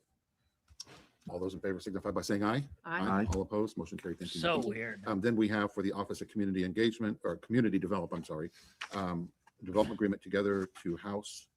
That's exactly right. South Liberty and 1200 West Lamar. That's exactly right, Karen. And so the house is still not sold yet. I'm hearing that it probably won't sell until after he's back to work, which I don't understand. I don't understand what they're doing. They've already closed on the other house. I don't know. It's very strange. So I want to give you a little bit of background on this project. It is funded with, it's a our contribution, the city's contribution is $1.6 million, $400,000 in home investment partnership fund and $1.2 million in home ARP. When we originally got our home ARP grant, which was about $1.8 million, we planned to spend the bulk of it on a tiny, not what HUD calls non-congregate shelter, which is essentially tiny homes. The grant required non-congregate shelter units to have a full 3-piece bathroom in addition to some other kind of space in each unit. And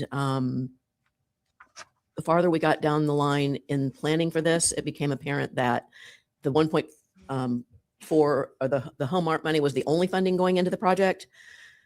There wasn't any other additional funding, and that we weren't really going to be able to build that many tiny homes with plumbing and sewage lines and property acquisition and everything that it would take to put that project together.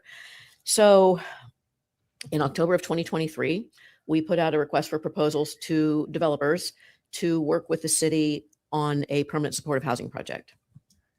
We received 3 responses, one from Advantix, which was the developer for the Southern Terrace project here in Muncie, Up Development, which works with the Meridian Walnut Commons project, and Radiant Community Development Corporation.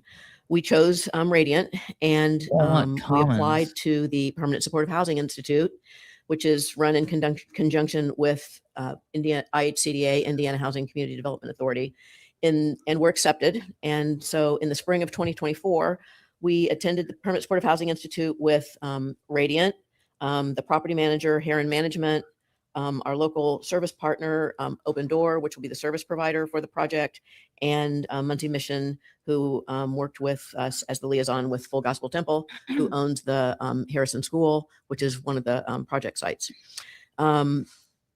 In order to apply for permanent supportive housing tax credit set aside for low-income housing tax credits, we had to go through that institute process, which is where we really developed the whole plan. The developer Radiant applied for the tax credits in the summer of 24, and they were awarded in the fall of 2024. It's a $14 million project. It'll be a prevailing wage project, so good construction jobs for anyone working there. And each unit comes with a project-based Section 8 voucher. So that's also a great benefit for. You know what? You know what? It's all a conspiracy. Do you know why? I just now saw it.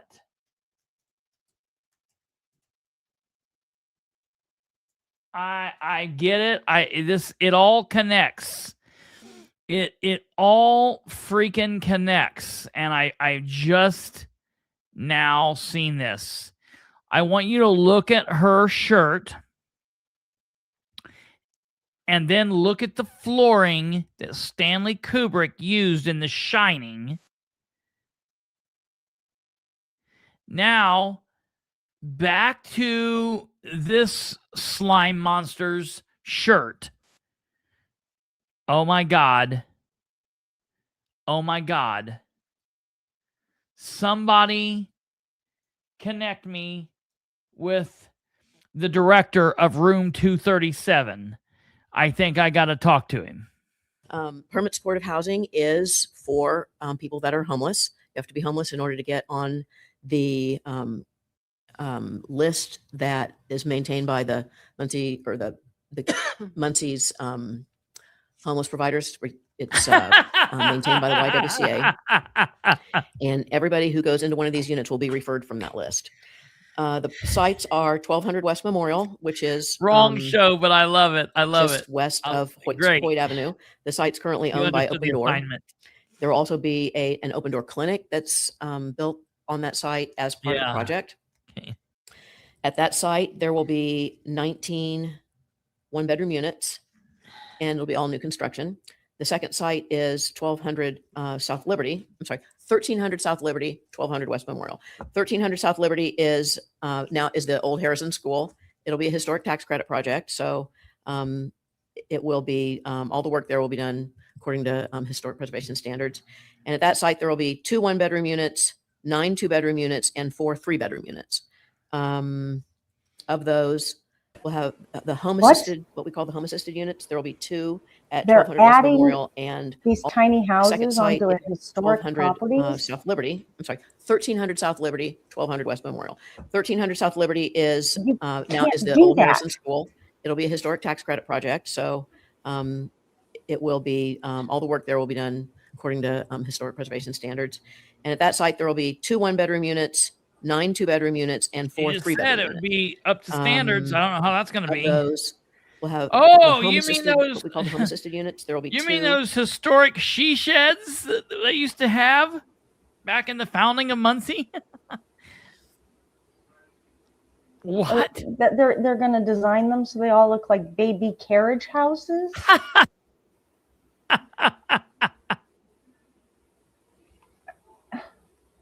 Do you know how hard it is to do any kind of work on an exterior of a historic home that's on the registry? You can't change anything. Yeah. You can't add on, you can't tear off, you have to use the same materials if you're fixing something. It's insane. So how do you build a whole bunch of tiny houses that are somehow fucking historic? Did Muncie have a troop of little people that lived there at one point? Like 1920s traveling the circus routes, and that was their winter home? Yeah, dude. Now I'm going to be accused of being some kind of racist. Racist I'm not even 5 foot tall, so I probably count hey. as a little person too. Kate's got the M card pass. At 1200 West Memorial and all of the 3-bedroom units at 1200 at 1300 South Liberty. So this is the developer agreement that you have before you today, and I'd like to ask you to approve it. First of all, amazing work. That's not, that's a long process, a lot of pivots, a lot of changes, but thank you for your diligence in this. That's what makes a difference in our community. I mean, this is a beautiful project. I really appreciate it. And I need to thank our program partners that are working with this Open Door, project, especially, and Mission. These are the kind of projects. I just sent you a picture. Can you put that in the overlays? I'm very proud of that. Do we have a motion to approve? Yeah, I move approval of the agreement for Together to House. Second. Okay. Any comments or questions? Rick, answer. Yes, Rick, answer again. Yeah, I can't say enough about the need for the homeless. Down to Recovery Cafe and over at the YW and the Mission that are slammed always. We don't have enough housing for those in need. And I can tell you that there's still several hundred out here living along Here's Gretchen and the railroads that need help. And I know it's taken time to do this, but I hope that we're going to see action because this money's been sitting around here for 2 or 3 years. And people like us over at the Recovery Cafe that deal with people every day, the number one problem with a lot of people is housing. So I hope that this gets accelerated the next year or two. Thank you. Thank you. Okay. All those in favor say aye. Aye. All I'm not. Okay. So 2 and 1 abstention. The motion is carried. Thank you very much. Thank you. And then we have Office of Community Development, Home Buyer Development Contract for Pathstone. I'd like to ask you to table that until next week, please. We have one more order of business. We would need to open a bid for the Anna Park construction bid. And we have Adam coming back up to see us. Don't they have to vote to table something? Good morning again, Adam Leap City. Good morning. I thought they normally did, but they just do whatever the hell they want to do over there. Okay. Totally crazy to me. I don't get it, man. Yeah, I hear you. So this is basically a solicitation for quote, which is an authorized means of purchasing through. I'll bet code, it's because the anticipated price of solicitation. This project is $25,000, but more than $25,000 Too bad for Space a Cat full wasn't here for project. that. Essentially, we sent out bids to 4 qualified contractors. The minimum required is 3. This is a prevailing Karen, wage that's a good contract question. because I it don't uses know. community development money. So, assuming that we got some responses, and since we're opening them, we do have some responses. If they did not bid, that is a no bid and also counts as a bid since they've been contacted and provided plans. And that's really it. So basically, once you open them, we'll take their bids under advisement and then come back next week and award them a contract. And it will be the standard federal contract that we use for all these CD developments. So we have one bid from Flatland Resources. Okay, and Flatland's bid is $100,953. We will, Under advisement. yes, sir. Okay. Thank you very much. Thank you. Do we have any other order of business? Okay, having none. I like This it, meeting is Joe. adjourned, and those who need signatures will be doing that right now.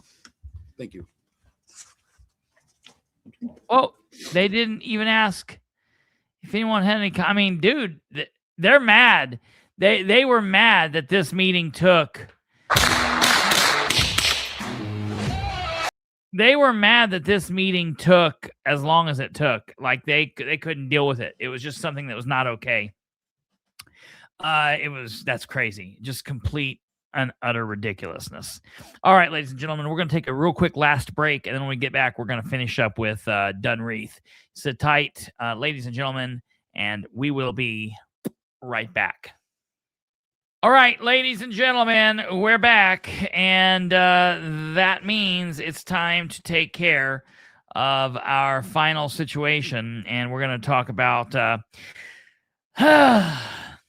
Man, it's been a day. We're going to talk about Dunreith, Indiana Volunteer Fire Department situation, and really, this is just where the show's basically over. I just got to say this: I don't really know what's going on. I was contacted by a lady today that gave me some good information. I was in the middle of something. I have to call her back. I have her on my list of people to call tomorrow. I am going to call back Godsey, or Godsey's going to call me tomorrow. And so I am going to look into what's going on over there and see what's happening. This, if you remember, folks, this was the situation last week that Randy Howard said, I've got great information and I'm going to tell you, and it's confirmed and it's big information. Your heads are going to spin. People's heads need to roll. All kinds of chaos is happening. It's the end of the world. And I'm going to tell you next week. Tune in. Now, I don't know that he's ever told anybody any of his wonderful information, but he's an idiot and he doesn't really have anything. So I don't know what he's doing, but I can't wait on him to decide if he's going to release information or not. So I'm now getting involved in it and I will bring you the information.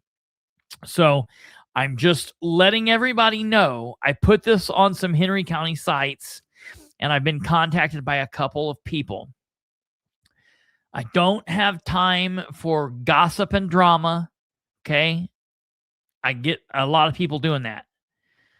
If you are involved in the Dunreith situation, if you're worried about it, if you live there, if you know what's going on, if you've been involved in any way, please, please, please, please, please reach out to us. And you can email us at the show at TPS program, the political spotlight, TPS program at gmail.com. You could also email me directly at KHBilbrey, KHBILBREY at gmail.com. Or you can text or call me at 765-546-9796. I would appreciate if you would text me first and be like, hey, it's my name. I'm so-and-so. I want to talk to you about Dunreith. Can you give me a call? And then I will call you. If you want to just call and you need to just call, or you don't know how to text, that's fine. You can do that. The best way to get a hold of us is one of these ways. You can do it right here. Okay, that's the easiest way. I will tell you that I want to know what's going on. I will look into this. I want to look into all sides of this. As I tell everybody, so we don't even have to talk about it. I mean, we can and I will, and I'll tell you. I don't burn sources. So if you contact me, you can be assured that no one will know that you and I are talking. The only reason that I mentioned Godsee's name is because he was on here and he said, hey, I'm trying to get a hold of you about Dunreith, and he commented it for everybody to see. So they are, that's that. I said a lady contacted me, but I didn't say who she was.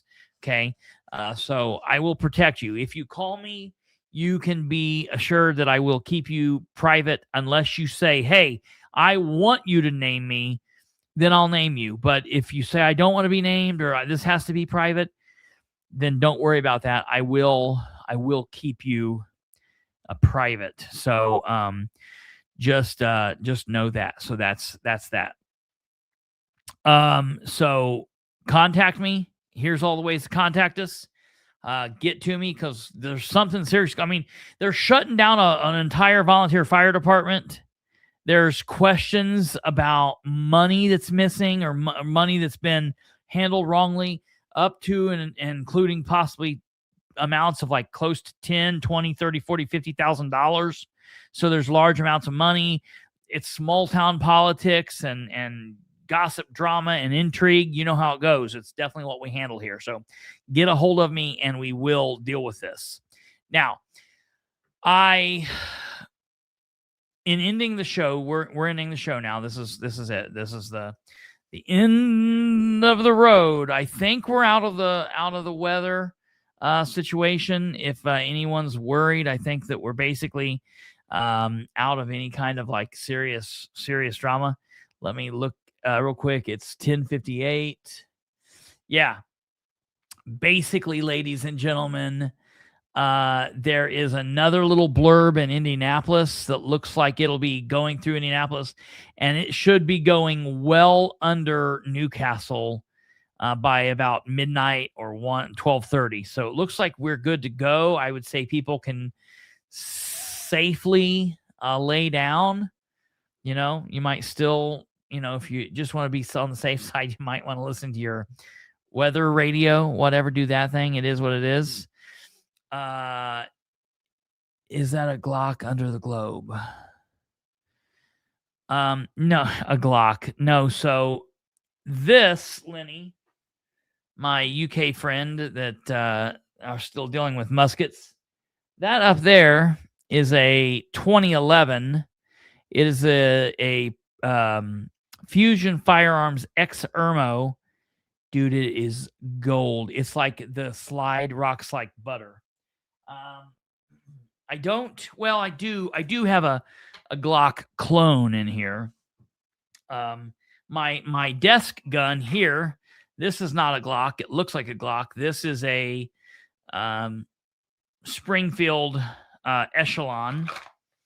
This is my Glock clone. It's not an actual Glock, but it's like a Glock right here. I have 4 or 5 Glocks in there, and about 15 more Glocks in the other room. This is a Glock clone with a gold slide. Here is the P65 Lux Sig Lux. What you're seeing here, that is a CZ Scorpion 9mm. It's look up Draco. It's kind of like that. It's lots of fun. But no, it's not a Glock. My Glocks are in the other room. These are just my kind of look cool guns. But this one's nice. This one's a baby. This one's a 380. Did you ever manage to take care of your bathroom gun? I do have a bathroom gun, yes. Okay. Yeah, I know you were looking for somewhere to put your bathroom gun. Yeah. I told you we got a cutout in there. You know, I don't have to wrap it up in plastic and put it in the tank. Yeah, I have What's your bathroom gun? I've just got I've got a little revolver in there, and it basically sits on this little shelf inside the revolver. It's funny that I have never held a gun. That is insane, bro. What? Come over here sometime. You can hold them. I promise you. They'll be fun. We'll teach you how to shoot. It'll be great. You'll love it. I thought about putting up right behind me on the wall, a wall mount, one of my ARs, but I can't. And that's what I was just getting ready to say. It's funny how you just asked me this. This is amazing. So everybody knows here that we have like a gun store that we go to and we love here.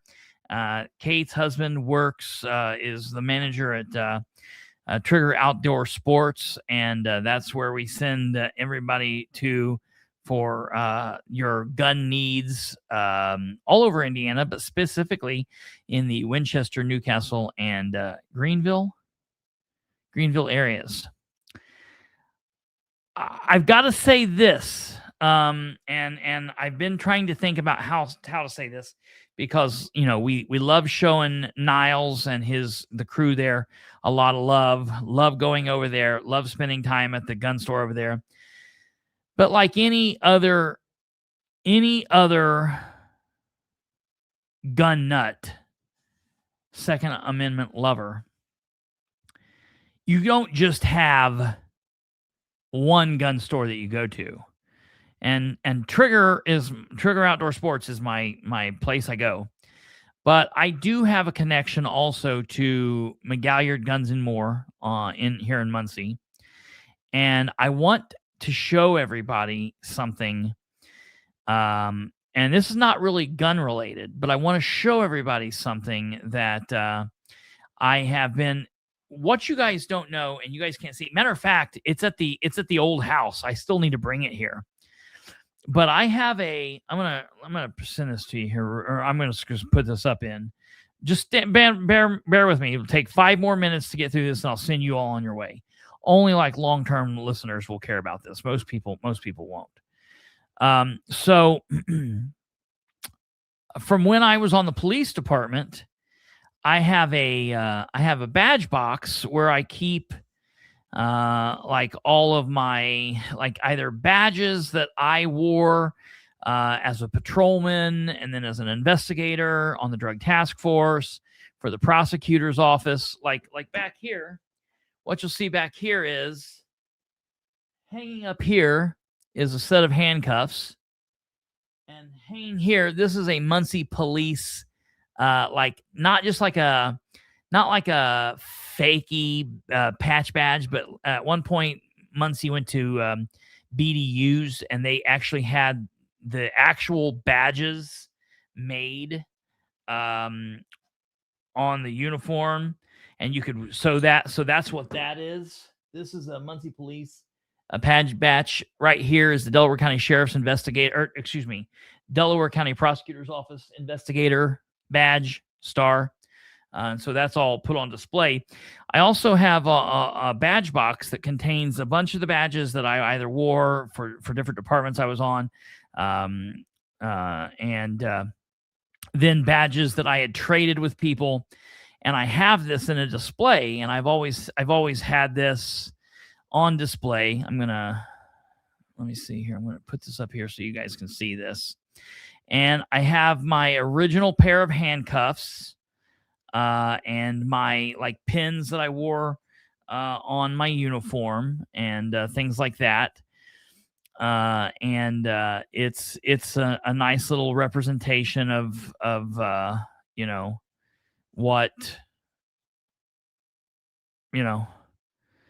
what everything looked like. Okay, it's a really nice little deal there. And so let me show you this here real quick. I'm getting something out here. We're going somewhere with this, so hang tight, folks. I'm going to show you. I'm going to show you right here. Okay. So I have for a long time loved police. I like Trooper of the Week badge at Windows, man. Yeah, right. That's hilarious. I have always been a fan of police memorabilia and things like that, and of love stuff like that. I specifically like old memorabilia, specifically old memorabilia as it relates to definitely Muncie, Delaware County,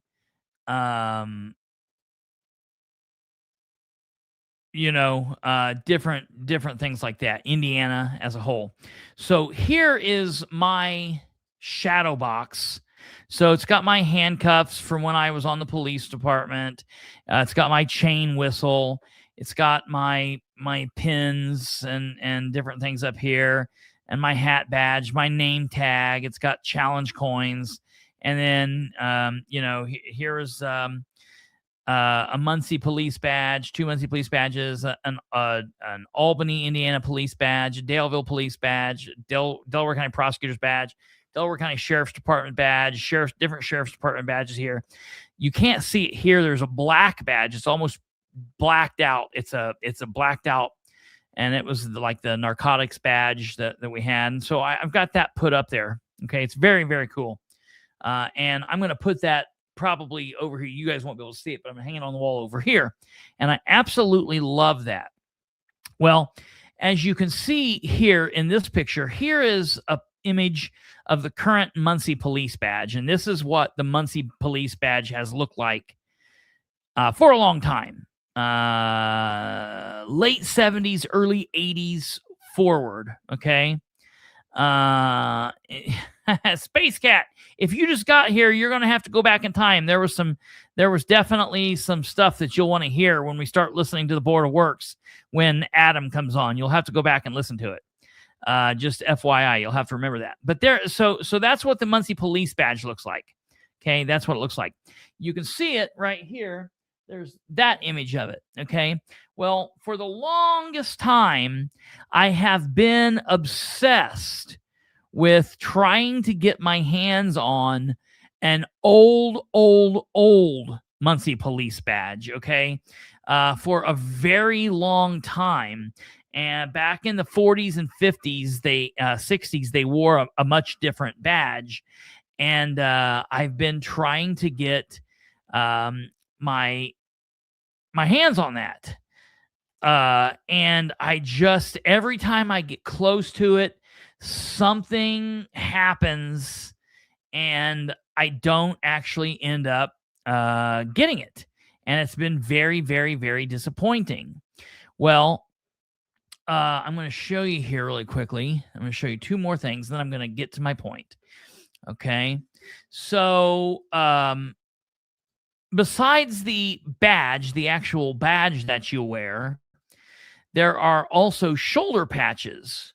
And the city of Muncie has had basically 3 styles of shoulder patches in Muncie's history. The current shoulder patch that Muncie wears is this. Anyone's been in Muncie, that's the shoulder patch that goes on the the arms of the police uniform. Okay. Well, before this, back in the 50s, mid to late 60s, 50s, 40s, it looked like this. And I've got both of these patches. But there was one that was older than this, and it looked identical to this, except it was black writing. It didn't have the star, and it was just like a light gray backing. Okay, like a light gray backing with black writing. And I've been trying to get my hands on one of those, and I've been trying to get my hands on an old police badge for a very, very, very long time. And I just finally did it. Sit tight. I want to show you guys this, and then we're going to leave.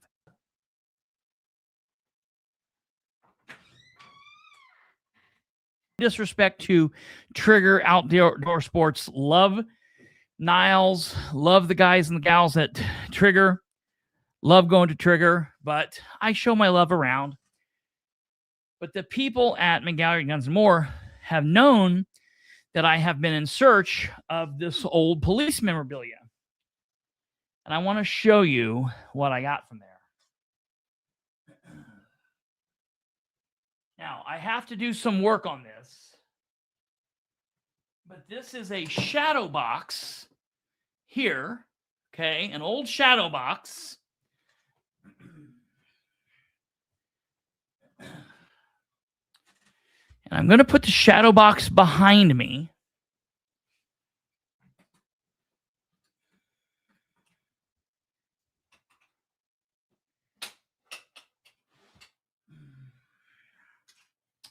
And in the shadow box, for Randy's enjoyment, is the PR24 stick to brain you if I need to. All right. But wait. That's not it. Good old-fashioned slapjack. Anybody remember this? Anybody remember this? Then one of these thingies. Now this is old. We are really getting old here. Okay. It's got an old police jacket with the P buttons in there all. Now, these are the prized possessions. These, the old Muncie Police Department patches. You can smell them. They smell so old. And it says these are specifically from the 40s, 50s. Absolutely love this. And then, my friends, the two prized possessions. The holster and the old gun. Okay. The old 38. And probably the thing that I am absolutely most obsessed about, and I cannot wait to put in here properly, is my old style. Finally, for years, 20 years of my life, I've been trying to get my hands on one of these. This old Muncie Patrolman Police Muncie, Indiana badge. Absolutely amazing. It has the badge number on here. Now, this is strange because I'm going to have to go back through records and try to find out, see if I can talk to some old retired guys or something and see what I can do. This badge is a little bent up, so I'm going to have to do some work on it. I'm okay with it being bent. It's fine. It's been worn. I had badges that were scratched up and whatnot. I love it. It's amazing. It's not black. It's just, I need to, it's patina. I'm going to have to clean it up. But it's got a badge number on there. And if anybody's watching this, the badge number is A21. Now, MPD does not use badge numbers or unit numbers like that. So I don't know what that is. Maybe they did back in the 30s or 40s or wherever this badge is from. So I'm going to have to do some digging. But I'm just absolutely in love with this. And so I want to give a big, big shout out to, we love Trigger Outdoor Sports, always do. And I'm going to have to go buy a gun from Trigger now because of all of this. But I do have to give a shout out to McGalliard Guns and More. And we are going to put this behind us and whatnot. So I was going to what was that? What did you say? Someone's going to tag the studio on Google Maps as a museum. Yes, absolutely. Absolutely.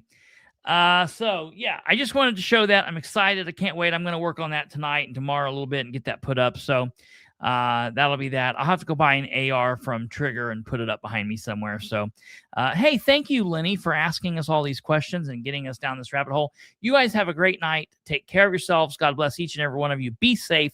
I think the storms are done for the evening, but take care. Watch what's going on, and we'll see you back here tomorrow. Take care. Good night. God bless. Goodbye.